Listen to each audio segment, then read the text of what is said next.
Welcome back to Tracking That, a channel where we try to track what liberals are saying but end up not being able to as usual. Well, the polls are in and Donald Trump is likely to beat Kamala Harris in a landslide, contrary to what the media is telling us. So over the past couple of days, news outlets quickly made the claim that Kamala Harris is beating Donald Trump in the polls by 2 points. We have a black woman Jesus over here, yada yada yada, whatever the media is trying to spin. But now the reality is settling in and news outlets are slowly using different words on what is actually happening in the polls because they can only lie so much. Here's some type of articles that we're looking at. Kamala erases Trump's poll lead in 1 week. And in this zone for the New York Times, Harris narrows the gap. I'm obviously not going to purchase their subscription because it's all trash. Their use of the illusory truth effect this time is not working, meaning if you repeat something false over and over again, people believe it's true.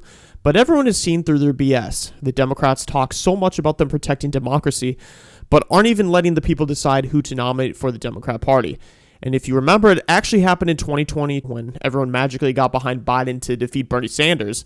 It's amazing how they're able to distract from the fact that they are the ones that are anti-democracy. But anyways, the polls are in and it's not looking good for Kamala Harris. These are popular vote polling and we all know that in the election that does not matter. Here we have Trump up against Kamala Harris by nearly 2 percentage points, and this is in popular vote polling and we all know that does not matter in the election. But the most recent polls in the past 3 days, 9 times out of 10 Trump has won because Morning Consult has Harris up by just 1 point, but the rest, it's all Trump. It's all Trump. I don't really know what this whole media narrative is saying of that the gap is closing in. It's basically been the exact same thing. If we take a look at the Emerson College polling, this is the ones that really matter, the swing state polls. You know, the list of states that we need to pay attention to are Nevada, Wisconsin, Michigan, Pennsylvania, Virginia, Georgia, Arizona, and kind of Minnesota. Minnesota always lets me down. This is actually the state where I'm from, if you can't tell from the accent.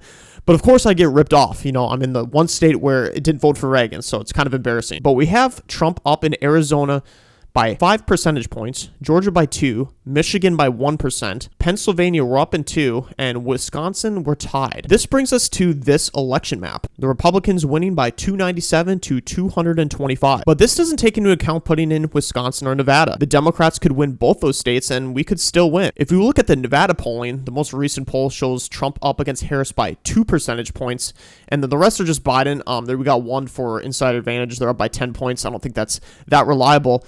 But I think it's still safe to say that we can put Nevada in the leaning red category, and that brings us up even further. And since we didn't have a place to put Wisconsin, if we look at the new Fox News polling, it shows Trump up by 1 percentage in Wisconsin. And this allows us to put Wisconsin in the leaning red category. And so currently the state we're winning 313 to 225. That is an absolute landslide victory, and we all know Trump usually outperforms in the polls. If the polling is 100% accurate and it's as close as everyone says it is, I think it's going to come down to Wisconsin, Michigan, Pennsylvania, and Georgia. And we just need to win 2 of these states to win the election. Democrats would need to perform a Hail Mary and scrounge up 3 of these. But other than that, this is the current status of the race right now, winning in a landslide victory. And that's not considering that we could win Minnesota. We could pull off winning Virginia. There's more opportunity for us to win there is for us to lose. But anyways, guys, that's all I have for today's video. Make sure you like, comment, and subscribe.